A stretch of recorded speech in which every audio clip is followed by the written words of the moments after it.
Hello प्यारे साथियों, welcome back. कैसे हैं आप सभी? उम्मीद करता हूं बहुत अच्छे होंगे। प्यारे साथियों, नौकरी 24 आपका चैनल है, सब्सक्राइब नहीं किया है तो जल्दी सब्सक्राइब कर लीजिए। यूपी पुलिस कांस्टेबल री एग्जाम के बारे में कुछ बात करना चाहूंगा, बहुत ही इंपॉर्टेंट है, बिल्कुल भी मिस ना करें, है ना। स्किप जरा भी ना करें एक सेकंड के लिए भी। साथियों, आपके कल से 23 तारीख से यानी कि कल 23 अगस्त से आपका एग्जाम स्टार्ट हो जाएंगे और आज 22 है। कुछ ही घंटे उसमें बाकी रह गए हैं आपके एग्जाम को। बहुत सारे बच्चों के एडमिट कार्ड रिलीज हो चुके हैं और उनको पता चल गया है कि हमारा सेंटर कहाँ है, किस कॉलेज में है। यानी कि 3 दिन पहले आपके एडमिट कार्ड आ रहे हैं। अब इशू क्या रहा है एडमिट कार्ड में, वो आप समझ लीजिए। उसके बारे में जानना आपके लिए बहुत ही ज्यादा आवश्यक है, बहुत ज्यादा जरूरी है ना। बहुत सारे बच्चों के लिए कोई परेशानी नहीं है, लेकिन बहुत सारे बच्चों के लिए परेशानी बन गई है एडमिट कार्ड देखने के बाद। एक तो होता है कि एडमिट कार्ड नहीं आना, लेकिन एक होता है कि एडमिट कार्ड आ भी गया लेकिन उसमें भी कुछ मिस्टेक हो गई। तो उसी मिस्टेक के बारे में बात करूंगा कि आखिर वो क्या है जो एडमिट कार्ड से ही आपको मालूम पड़ रहा है जब हम एडमिट कार्ड डाउनलोड कर लेते हैं। साथियों, मैं अभी आपको मेरे लेफ्ट साइड में मैं एडमिट कार्ड कुछ आपको दिखाऊंगा मेरे लेफ्ट साइड में। उसमें आप देखना कि जब हम एडमिट कार्ड डाउनलोड कर रहे हैं तो एडमिट कार्ड के राइट साइड में ग्रीन कलर में कुछ लिखा हुआ है। कुछ लिखा हुआ का मतलब है कि आधार ऑथेंटिकेटेड, यानी कि आधार प्रमाणित।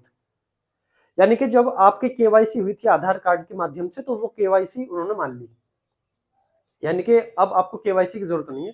लेकिन बहुत सारे बच्चों के एडमिट कार्ड के, आप मेरे लेफ्ट साइड में देख रहे होंगे, एडमिट कार्ड की साइड में लिखा रहा है कि ई आधार रिक्वायर्ड एट एग्जाम सेंटर। यानी कि आपकी जो ई केवाईसी है वो एग्जाम सेंटर पर ही होगी।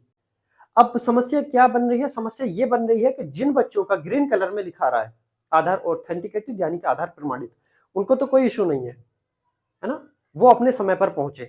लेकिन जिसका भी आधार पर रेड कलर में, यानी कि रेड कलर में आधार के यानी उल्टे हाथ के, है ना, आप उसमें देखना कि रेड कलर में लिखा रहा है e KYC required at exam centre.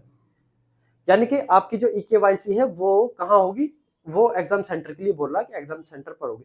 अब समस्या क्या है इसमें कि जिन बच्चों का ये लिखा रहा है ना रेड कलर में, उनको करना क्या होगा? उनको करना ये होगा कि आपको कम से कम 3 घंटे पहले, 2 से 3 घंटे पहले आपका एग्जाम सेंटर पर आपको पहुंचना पड़ेगा।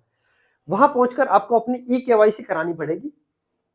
ई केवाईसी आपको करानी पड़ेगी पहले, तब जब वो आपकी ई केवाईसी हो जाएगी तब आपको एंट्री मिलेगी अंदर के लिए।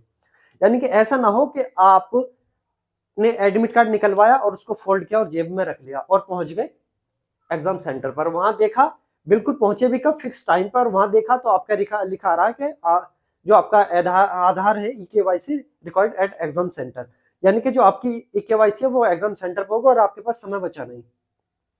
यानी कि कंपलसरी है आपको, अगर आपका आधार में ई केवाईसी मांग रहा है, उसकी मांग है कि ई केवाईसी कराइए, तो ई केवाईसी के लिए आपको कम से कम 2 से 3 घंटे पहले आपको एग्जाम सेंटर में पहुंचना पड़ेगा, पहुंचना ही पड़ेगा। बहुत सारे बच्चों के एडमिट कार्ड में ये प्रॉब्लम नजर आ रही है ना। तो बिल्कुल भी गलती ना करें, समय से पहुंचे एग्जाम सेंटर पर, ई केवाईसी कराएं बिल्कुल अच्छे से।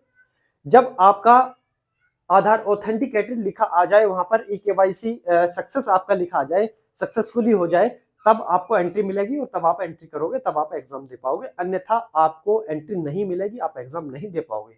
कोई मतलब नहीं रहेगा आपका फॉर्म डालने का, आपकी पढ़ाई का, आपके इंतजार करने का, है ना। यानी कि आप कहते हैं ना कि हाथ में रसगुल्ला आ गया लेकिन वो नीचे गिर गया, तो क्या मतलब रहा हाथ में रसगुल्ला आने का जब हम खा नहीं पाए? तो उसको हमें खाना भी है। खाना कब है? तो पहले हम उसको, जब भी आप एडमिट कार्ड निकलवा रहे हैं तो सबसे पहले देख लें कि उसको आधार ऑथेंटिकेटेड है, क्या प्रमाणित है आपका आधार। प्रमाणित नहीं है तो आपके लेफ्ट साइड में लिखा रहा होगा रेड कलर में, है ना, जो मैंने आपको फोटो दिखाया था, रेड कलर में लिखा रहा होगा कि e KYC required at exam centre.